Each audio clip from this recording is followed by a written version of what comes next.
चलिए कहानी की शुरुआत करते हैं। सोचिए, बहुत पहले एक विशाल राज्य में एक बड़ा ही अनोखा शहर था।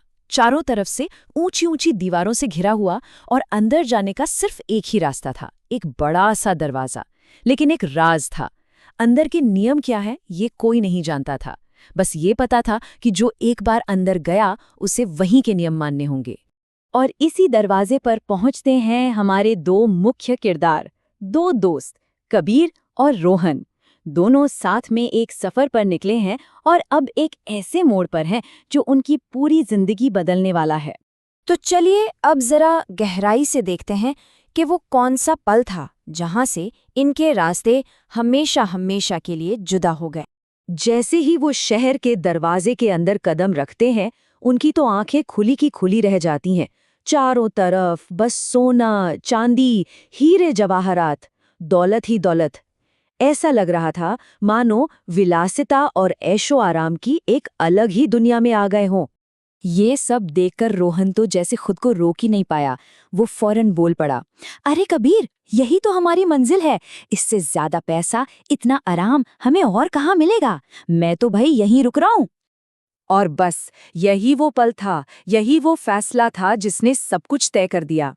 एक तरफ रोहन था जिसे लगा कि दौलत ही सब कुछ है, और दूसरी तरफ कबीर जो समझ रहा था कि नहीं, ये तो बस शुरुआत है, असली मंजिल तो अभी आगे है।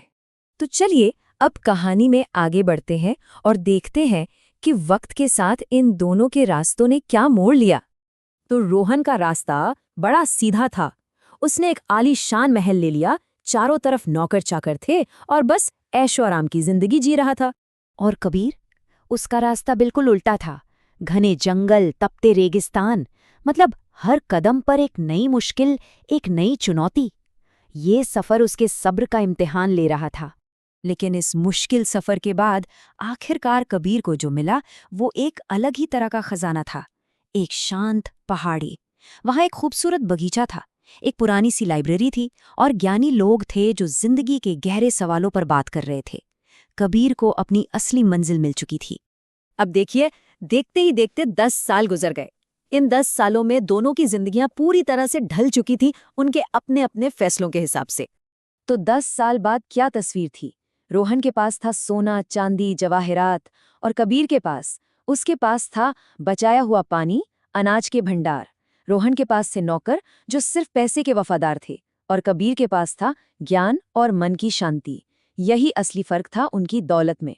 लेकिन कहानी यहाँ खत्म नहीं होती। अब आता है कहानी में एक बड़ा ट्विस्ट, एक ऐसा संकट जो परखने वाला था कि किसकी दौलत असली है और किसकी नकली। और वो संकट क्या था? सिर्फ एक चीज, पूरे राज्य में एक भयानक अकाल पड़ गया। बारिश होनी बंद हो गई, खेत सूख गए, फसलें तबाह हो गईं, यहां तक कि नदियां भी सूखने लगीं। आप सोच सकते हैं, पूरे राज्य में हाहाकार मच गया था। और इस अकाल ने सब कुछ साफ कर दिया। रोहन सोने के ढेर पर बैठा था, लेकिन पेट खाली था। उसके सारे नौकर उसे छोड़कर भाग गए। और दूसरी तरफ था कबीर, जिसके ज्ञान ने उसे इस मुश्किल के लिए पहले से तैयार रखा था। उसका ज्ञान ही उसकी असली दौलत साबित हुआ, जो न सिर्फ उसके बल्कि दूसरों के भी काम आया। तो अब सवाल ये उठता है कि असली खजाना आखिर है क्या? चलिए कहानी के आखिरी हिस्से में इसी को समझते हैं। देखिए, कबीर सिर्फ हाथ पर हाथ धरकर नहीं बैठा, उसने अपने ज्ञान का इस्तेमाल किया। उसने इंजीनियरिंग की समझ से छोटे छोटे डैम बनाए, पानी बचाया। उसने ऐसी फसलें उगाई जिन्हें कम पानी चाहिए था। और सबसे बड़ी बात, जब शहर भूख से तड़प रहा था, उसने अपने अनाज के भंडार सबके लिए खोल दिए। उसने सिर्फ खुद को नहीं, पूरे शहर को बचाया। तो कहानी हमें यही सिखाती है, असली दौलत सोना चांदी नहीं है। असली संपत्ति है आपका ज्ञान, आपकी दूर की सोच और वो हुनर जो आपको किसी भी संकट से बाहर निकाल सके। तो आखिर में ये कहानी हमें एक सवाल के साथ छोड़ जाती है। हमारी जिंदगी का असली खजाना क्या है?